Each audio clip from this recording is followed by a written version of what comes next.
बिस्मिल्लाहिर्रहमानिर्रहीम। अस्सलाम वालेकुम। Welcome to Fatima's kitchen.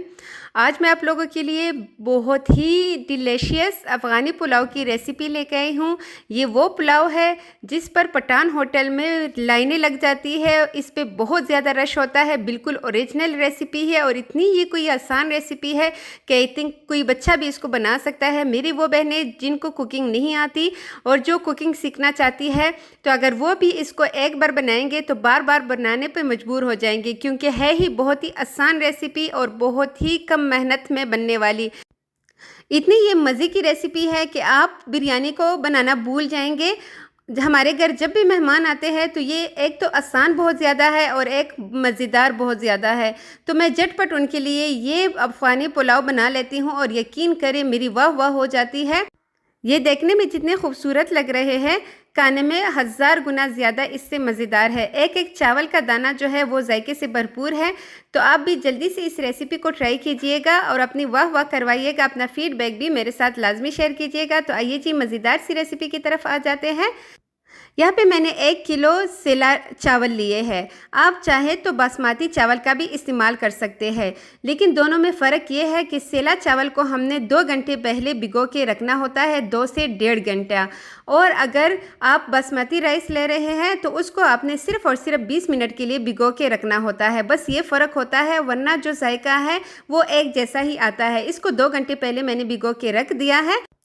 जब तक इसको 2 घंटे होते हैं हम इसके लिए कुछ और तैयारी भी कर लेते हैं। यहाँ पे मैं कुकर का इस्तेमाल कर रही हूँ और उसमें मैं डालूँगी 1 कप घी। आप चाहे तो ऑयल का भी इस्तेमाल कर सकते हैं, लेकिन जो ये अफ़गानी पुलाव है ये घी में ही इसका ज़बरदस्त सा जायका आता है। तो यहाँ पे आपने घी का इस्तेमाल करना है और उसमें मैं शामिल करूँगी 2 मीडियम साइज़ के प्याज को स्लाइस की तरह काट लिया है, वो इसमें शामिल करेंगे और हल्का सा ही हमने इसको गोल्डन फ्राई करना है।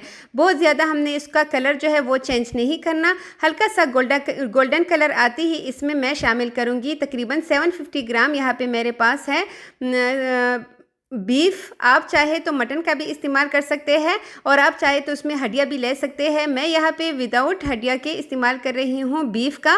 और बीफ का अपने बड़े बड़े पीसेस लेने हैं। अगर आप मटन में भी बना रहे हैं तो उसके भी आप बड़े बड़े पीसेस ले सकते हैं, ठीक है, उसकी भी आपने बड़े पीसेस रखने हैं। कुछ मेरी बहनें कहती है कि क्या हम इसको चिकन पे बना सकते हैं, तो अफ़गानी पुलाव का जायका चिकन में हरगिज़ नहीं आता। यहाँ पे आप बीफ का इस्तेमाल करें या मटन का इस्तेमाल करें, उसी से आपको ओरिजिनल जायका जो है अफ़गानी पुलाव का आएगा। यहाँ पे हमने जो गोश्त इसमें डाला है इसको हमने अच्छे से इसमें फ्राई करना है। तकरीबन 5 मिनट हम इसको फ्राई करेंगे ताकि जो गोश्त का जायका है वो बहुत ही अच्छा आए और इसका जो स्मेल सा होता है वो भी ख़त्म हो जाए। तो यहाँ पे मैंने इसको 5 मिनट भूनने के बाद हम इसमें कुछ चीज़ें शामिल करेंगे। अफ़गानी पुलाव में मसालों का इस्तेमाल बहुत ही कम किया जाता है। ना तो यहाँ पे हम इसमें अदरक और गार्लिक डालेंगे और ना ही यहाँ पे हम इसमें कुछ और मसाले शामिल करेंगे। सादा से हमने 2 खाने के चम्मच यहाँ पे नमक शामिल करना है और 1 खाने का चम्मच चाइना सॉल्ट यानी कि चाइना नमक शामिल करेंगे। आप चाहे तो चाइना नमक को स्किप भी कर सकते हैं, लेकिन जो हम होटल्स का खाते हैं, पठान होटल का और इस तरह और होटल का, तो उसमें चाइनीज़ नमक वो लाजमी डालते हैं। तो अगर आपके पास हो 1 खाने का चम्मच आपने लाजमी डालना है और 1 खाने का चम्मच हम यहाँ पे इसमें सफ़ेद ज़ीरा डालेंगे और इसके बाद हमने इसकी अच्छी सी बुनाई करनी है फिर से 2 मिनट के लिए। तो हमने गोश्त को तकरीबन 7 मिनट इस घी और प्याज में फ्राई कर दिया है। इसके बाद हस्बे ज़रूरत हम इसमें पानी डालेंगे ताकि जो गोश्त है वो अच्छे से इसमें गल सके।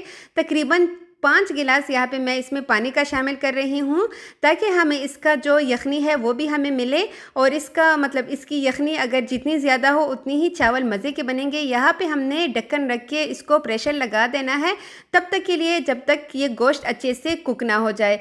बीफ का इसको तकरीबन 25 मिनट लगेंगे इसको गलने में और मटन का तकरीबन 15 से 20 मिनट लग जाते हैं। तो दूसरी साइड पर हम इसके लिए मेवे फ्राई कर लेते हैं। यहाँ पर मैंने घी लिया है 1/4 कप के बराबर, उसमें शामिल करेंगे 3 अदद गाजरें बारीक कटी हुई और साथ ही यहाँ पे किशमिश डालेंगे। आपके पास अगर ब्लैक कलर की हो तो आप वो डाल लीजिएगा।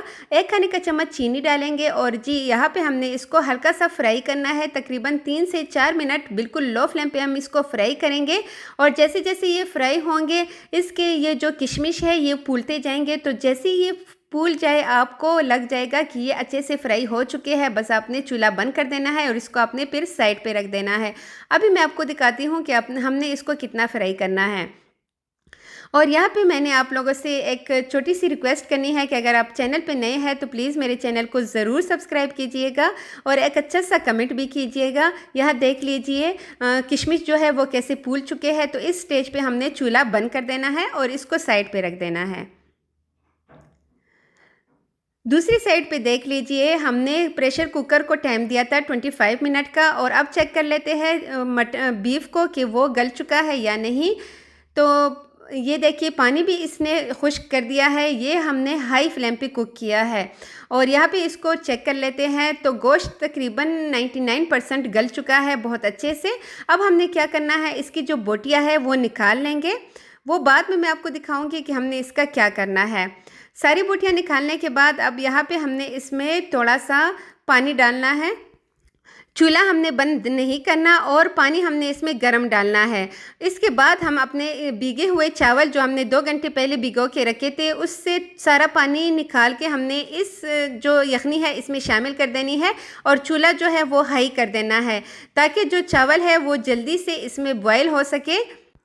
अगर आप अफ़गानी पुलाव में हल्दी और काली मिर्ची वगैरह शामिल करते हैं तो उससे जो अफ़गानी पुलाव का असल जायका है वो हरगिज़ नहीं आएगा। तो अगर आपने ओरिजिनल रेसिपी ट्राई करनी है तो ये रेसिपी आपके लिए है। आप इस सादा सी रेसिपी को ट्राई कीजिएगा, यकीन करें आप इसके इतने आदी हो जाएंगे कि आप इसको बार बार बनाने पे मजबूर हो जाएंगे। सारे चावल डालने के बाद हमने इसको बॉयल कर दिया है और जब आपको लगे कि इसने सारा पानी जो है वो ड्राई कर दिया है लाइक दिस, जैसे कि आपको नज़र आ रहा है, तो उसके बाद हमने यहाँ पे जो मेवे फ्राई करके रखे थे वो सारे इसमें शामिल कर देंगे।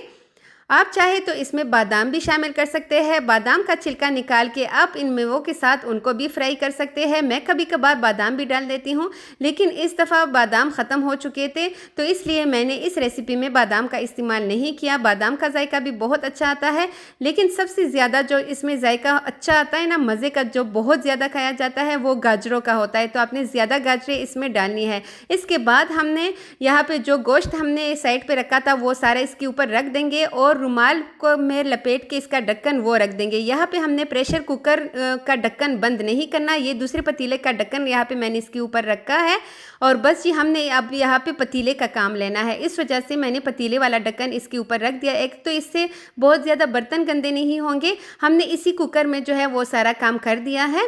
और जी यहाँ पे देख लीजिए, जब तकरीबन 15 मिनट के लिए मैंने यहाँ पे दम आंच पे इसको रखा था और इसके बाद चूल्हा ऑफ करके 5 मिनट इसी दम पे मैंने छोड़ दिया था ताकि इसके अंदर वो जो इसका होता है वो बाहर ना आए। और 5 मिनट बाद मैंने ढक्कन हटाया है। आप जब भी चावल पकाए, आप जब चूल्हा ऑफ करें तो डायरेक्ट उसका ढक्कन ना हटाए, 5 मिनट उसको उसी स्टीम में रहने दें।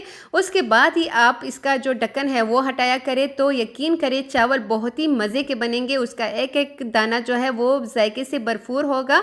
और यहाँ पे मैंने इसको डिश आउट करके मैं दिखाती हूँ कि ये कितने मज़े के लग रहे हैं। और जी क्या ही बात होगी, इसके साथ ना रायते की ज़रूरत है ना सलाद की ज़रूरत है। आप इसको ऐसे ही इंजॉय कर सकते हैं।